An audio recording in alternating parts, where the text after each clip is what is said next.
Você já se perguntou como algumas pessoas conseguem viver de dividendos e alcançar a liberdade financeira, mesmo começando com pouco?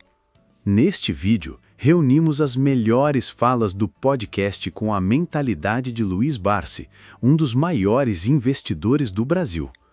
Prepare-se para aprender a estratégia completa para viver de renda, como aportar com inteligência e como se proteger da volatilidade do mercado. Tudo começa com uma mentalidade e com uma estratégia simples, mas poderosa. O dividendo nada mais é do que parte do fluxo de caixa que a empresa gera, que é adiantado ao acionista como uma forma de remuneração em troca de todo o risco que esse investidor está correndo ali no case, né? Obviamente, existem alguns negócios que podem pagar dividendo, podem se dar ao luxo de pagar dividendo, outros não. Então, existem dois tipos de empresas que não pagam dividendos. As que não podem e as que não querem, né? A gente geralmente foge, não quer ver nem pintado de ouro, não compra nem por R$1, aquelas que não podem. Por que geralmente não podem? Porque o setor, às vezes, é de margens muito apertadas, não gera fluxo de caixa previsível. Então, ao você fazer esse filtro do que não cabe na sua carteira, se o meu objetivo é renda no futuro, não adianta nada eu adicionar uma empresa que muito provavelmente não tenha potencial de gerar bons dividendos no futuro também. Então, ao você selecionar, já excluir, na verdade, o que não se encaixa nos seus objetivos, você já se poupa do trabalho de analisar, eu diria que 300 empresas, sobra 100. E aí você vai fazendo alguns filtros, né? E a gente tem alguns filtros de seleção, então a gente tem o BEST, que são os principais setores ali para você investir. Você vai olhar a governança, você vai olhar se a empresa tem dono ou não, qual que é a base acionária, se tem regras diferenciais para dividendo. Se é uma empresa que tem um histórico longo, né? Então, são vários checklists que a gente ensina de como você identificar uma boa empresa. E no final, a gente ensina como identificar se essa boa empresa é um bom investimento. E o que determina isso é o preço. E uma ação vale para a gente aquilo que ela nos remunera. Então, a partir do dividendo histórico, eu calculo um preço teto, que é a minha margem de segurança, né? O que eu estou fazendo aqui? Claro, o foco inicial é no dividendo, sem dúvida, mas ao eu estabelecer uma margem de segurança, eu estou comprando uma boa empresa num bom preço. A chance de, no longo prazo, eu ter os dois, uma boa renda e uma boa valorização, ela é muito alta. Então, apesar da evolução patrimonial não ser um objetivo, ele é uma consequência natural de boas escolhas que você faz para sua carteira. Mas e se você pudesse copiar a estratégia de quem já chegou lá? Hoje, para o investidor que falar assim, eu quero replicar a carteira do Barsi, é possível? Perfeitamente possível. Claro que não necessariamente ele vai ter o mesmo retorno, porque os preços são diferentes, né? É muito disso, porque as nossas carteiras pessoais, inclusive a minha carteira, não é igual à carteira do Barsi, né? Depende do timing que você começa, do seu poder de aporte mensal, inclusive do horizonte de investimento que você tem pela frente, né? Então, são escolhas pessoais, mas se você quiser, você pode pegar a lista de empresas que o Barsi investe, estudar e começar por aí, por exemplo. Mas hoje vocês têm essa indicação, tem como teu aluno ou o cara que assina a tua plataforma, ele fala assim, esse mês a gente aconselha a comprar essas 3. Então, a gente tem a plataforma que é um ecossistema completo em que o assinante, o aluno, enfim, ele consegue identificar por algumas métricas que a gente ensina quais são as ações ali aportáveis naquele mês. Então, hoje a gente tem um negócio que é muito mais ensinando a pescar do que dando o peixe diretamente, né? Seria muito fácil entregar uma carteira recomendada, enfim, mas não é o que a gente se propõe no final do dia, né? Eu estou ensinando aquela pessoa a como ela construir um patrimônio de longo prazo que gere uma renda no futuro, né? Então, na nossa opinião, é muito importante que essa pessoa saiba o que ela esteja fazendo, porque ela vai ser ali a sua própria gestora, o seu próprio gestor ali da carteira que ela está fazendo, né? Agora, olhando para a expansão dos negócios, obviamente que a gente está olhando para outras linhas de crescimento nesse sentido, né? De fazer pelo cliente, né? Mas com muito cuidado, porque a gente sempre foi ensinado na nossa metodologia de que o cliente, o investidor, ele precisa estar no centro das decisões. Não é simplesmente delegar a carteira e esquecer e olhar uma vez por ano quando for fazer o imposto de renda, né? A gente é veementemente contra esse tipo de terceirização, né? Porque ao você terceirizar o patrimônio, você terceiriza a culpa também, né? É muito fácil depois você virar e falar, pô, mas Sim. investi nos negócios aqui que eu não sei o que é. Mas, pois é, o dinheiro é seu, você apertou o botão, a responsabilidade também é sua. Então, eu acho que faz parte também do amadurecimento do investidor, ele tá ciente das decisões que ele tá tomando para a carteira dele, né? Então, começamos assim. E se quiser aplicar essa estratégia fora do Brasil, será que funciona? E essa metodologia ela serve para o Brasil, para investir no Brasil e em qualquer lugar do mundo? Sem dúvida, em qualquer lugar do mundo. Em qualquer lugar do mundo você tem banco, energia, seguro, saneamento e telecom, né? E historicamente, em todos os países, costumam ser setores, inclusive, de margens bastante altas e também são boas pagadoras de dividendos, né? Inclusive, nos Estados Unidos, obviamente, é um mercado mais maduro, é um mercado com 200 anos de histórico. Você tem ali uma infinidade a mais de empresas para investir do que aqui no Brasil, né? A diferença no Brasil é que aqui é tão incipiente ainda, a gente está falando de 55 anos de histórico só, sendo que 30 apenas são confiáveis desde o Plano Real. Então, a gente ainda tem uma certa instabilidade, uma volatilidade que permite que o investidor ainda selecione as suas ações com muita facilidade.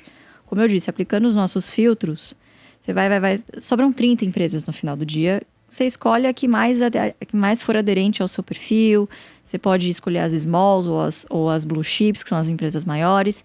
Então, é um mercado que ainda te permite surfar no stock picking, que é você mesmo selecionar suas próprias ações, né?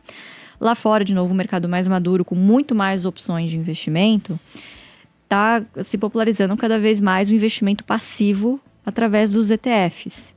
Então, você, ao invés de selecionar as suas ações, você seleciona bons fundos passivos que sigam determinados índices e tem uma infinidade, inclusive, de ETFs temáticos lá. Então, se tem algum tema, alguma indústria, algum setor específico que te interesse, você pode investir diretamente através de um ETF, de maneira que ele replique um índice, né? Em mercados maduros tende a ser mais eficiente. No Brasil, que ainda é um mercado ineficiente. Exato. Essa ineficiência, obviamente, com uma média muito baixa, a média de conhecimento, você tem 2% da população brasileira apenas investindo. Então, as empresas que chegam à bolsa são as grandes vencedoras. São as que conseguem repassar a inflação para os seus preços, até mais, né? Porque tem esse poder de mercado. Enfim, são provavelmente os players que vão continuar ganhando, né? Então, são empresas resilientes nas crises e que são um pouco mais defensivas em momentos de crescimento, mas, de novo, são as empresas vencedoras que estão aí há mais de 100 anos, né? E quando o cenário assusta? A bolsa cai, a Selic sobe. Como manter a calma?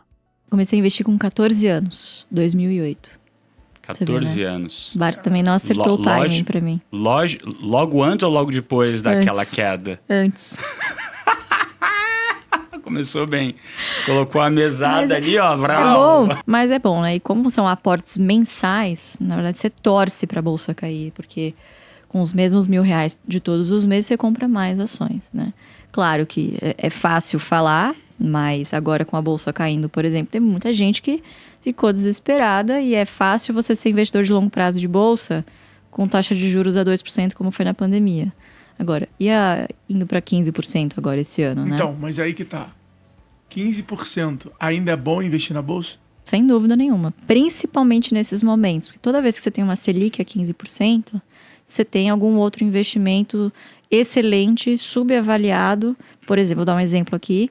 Banco do Brasil, pagando 12% de yield líquido de imposto. Real. 12% é uma métrica real. Vai pagar 12% ao ano. Fora no preço de hoje. Fora o potencial de valorização que tem implícito, né? Porque o retorno total, ele é o dividendo reinvestido ao longo do tempo, mais a variação patrimonial.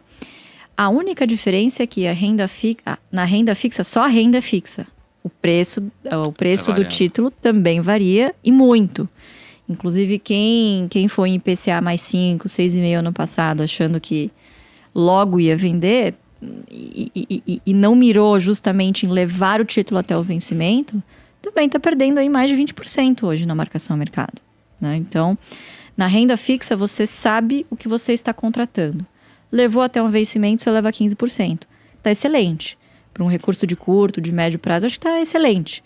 Agora, toda vez que isso acontece, isso é histórico, você tem ativos subavaliados na bolsa. né? Porque a taxa de juros ela é implacável. Obviamente, a relação risco-retorno ela fica mais sensível e o investidor vai demandar um prêmio extra sobre os ativos que ele vai comprar. Então, obviamente, coisas boas e coisas ruins caem muitas vezes na mesma medida. E é justamente nesses momentos que você tem que estar preparado e ter caixa para comprar. Não só isso, mas você ter uma estratégia bem definida, né? Também não adianta você ir atirando para tudo quanto é lado e não ter um foco, né? Então, são nesses momentos que você consegue antecipar a sua previdência na bolsa. Porque ninguém está falando, empresas maravilhosas, em momentos impopulares, né? Além de estar um momento impopular na bolsa. Então, é o momento ideal para você começar a investir. A disciplina nos aportes é o segredo da constância. Mas qual é o jeito certo de fazer isso? E é melhor segurar dinheiro para esses momentos de crise entrar ou é melhor ir aportando mensal? É melhor ir aportando mensal. Por quê? De novo, mesmo em momentos de bolsa em alta, você consegue ter boas oportunidades em determinados setores. Vou dar um exemplo. 2021, a gente tinha acabado de sair da pandemia, a bolsa deu uma bela de uma recuperação ali até o primeiro semestre. Ao mesmo tempo, você tinha a taxa de juros ainda abaixo de 2 dígitos, estava bem baixa, e você tinha um IGPM começando a embicar. Uhum. Então, o que aconteceu, por exemplo, com o setor de seguros? Começou a descasar os passivos dos ativos, porque o IGPM subiu antes do IPCA, né? Então, os passivos começaram a subir, as empresas seguradoras, por exemplo, a BB Seguridade, teve que fazer um aporte, uma capitalização na empresa. A cotação despencou. Então, enfim, e naquele momento a gente tinha uma grande recuperação depois do pós-pandemia, e você tinha ali uma empresa, uma BB Seguridade, cotada a R$18, mesmo com o índice estando a 130 mil pontos. Entende? Então, independentemente do Ibovespa, você consegue achar, sim, boas oportunidades, a depender de alguma coisa que esteja acontecendo com um setor ou com uma empresa específica. Então, você pode ir fazendo o seu aporte mensal tranquilamente, porque isso exprime também uma certa humildade perante o mercado. Eu não sei quando vai vir a próxima crise. A gente não tem ideia. E geralmente as crises mais graves são aquelas que ninguém está prevendo, porque se você exato, todo mundo se prepara, você antecipa a expectativa, uma parte disso já está no preço. Agora, as que te pegam de calça curta é aquela que ninguém está imaginando que vai vir, e aí vem e Mas no mata caso, meio por mundo. exemplo, ali do Covid, né? Na hora que começou a perceber que ia ter uma derrocada, ia ser grande derrocada. Nesse momento, vocês venderam, shortearam ou não fizeram nada, esperaram, na hora que bateu lá embaixo, você falou, agora eu vou encher o carrinho, comprei e esperei, ou não? Compramos tudo que era possível. Tudo que era possível, assim, claro, né, num limite de segurança, sem usar reserva de emergência nem nada, mas todo o caixa que tinha ali disponível, vou ser bem honesta, o meu caixa acabou entre o terceiro e o quarto circuit breaker. Eu não consegui segurar. E aí, bom, eu sei que eu tenho um aporte mensal, tenho uma renda todos os meses, parte dela eu destino ainda para a bolsa, tenho fluxo de dividendos. Então, essa estratégia te permite também você, na medida do possível, sempre tem alguma liquidez para você usar como caixa e fazer novos aportes. E afinal, quanto exatamente você precisa investir por mês para conquistar a liberdade financeira? Se você pudesse falar um valor para a pessoa alocar por mês, quantos R$1.000 você acha que seria? Falar assim, cara, se você conseguir alocar 50 mil, 30 mil, 20 mil, começa a fazer diferença? Não tem uma regra, depende muito da sua situação, das suas finanças pessoais. Já chegou aluno pra gente lá, por exemplo, médico ganhando 100 pau por mês, porque o cara não tem nada de patrimônio, gasta os 100 pau que ele ganha por mês. Então, não necessariamente é sobre quanto você ganha, quanto você gasta, quanto sobra no final do mês e quanto dessa poupança no final do mês realmente é do longo prazo. Então, o seu investimento em ações começa na sua reserva de emergência. A depender da sua situação, se você tem estabilidade, empreende ou não, entre 6 meses a 1 ano de reserva de emergência para os seus custos fixos, enfim, variáveis do ano corrente. As suas reservas de médio prazo pode ser para uma oportunidade ou, você quer realizar um sonho, quer fazer um intercâmbio, comprar uma casa, blá, blá. também na renda fixa, aí sim você preenche a terceira caixinha, que é a da renda variável. Então, um dos grandes erros que as pessoas cometem é, às vezes, se empolgar muito de uma vez, pô, vou botar 50, 100 pau, achando que é igual a renda fixa, que você compra, deixa lá e magicamente o negócio se multiplica. Então, aporte o valor que realmente for do longo prazo e que você possa ter constância, tá? Por quê? Entre 5 e 7 anos, a depender do timing que você comece ou das empresas que você coloque na sua carteira, a gente já fez várias simulações sobre isso, é o que a gente chama de zona de arrebentação. Quando o valor do seu aporte, você já começa a receber, em média, por mês de dividendo. O que começa a acontecer aí? O seu poder de investimento dobra. E aí que você começa a ver a bola de neve fazendo efeito, que é o juros sobre os juros. Então, se esse recurso não for para, no mínimo, entre 5 e 7 anos, nem comece. Preencha essas 2 caixinhas antes e depois você olha para isso. Não é? Então, essa é uma premissa básica. Que quem foge desse erro, assim, a chance de sobrevivência na bolsa é muito alta. A gente está falando aqui não de uma corrida de 100 metros, a gente está falando aqui de uma maratona. Então, você tem que tomar atitudes que te levem a sobreviver no longo prazo. Nem que você tenha que começar com um valor financeiro, um aporte menor no início, depois você vai ganhando confiança, vai estudando, vai se aprimorando, enfim, começa a diversificar mais a sua carteira e você vai vendo o bolo crescer aos poucos. Então, um projeto de longo prazo. A liberdade financeira é possível, mas exige visão de longo prazo, disciplina e, acima de tudo, a mentalidade certa. Se esse conteúdo fez sentido para você, inscreva-se no canal Resenha Lucrativa, deixe seu like e compartilhe com alguém que também quer viver de dividendos. Até o próximo vídeo!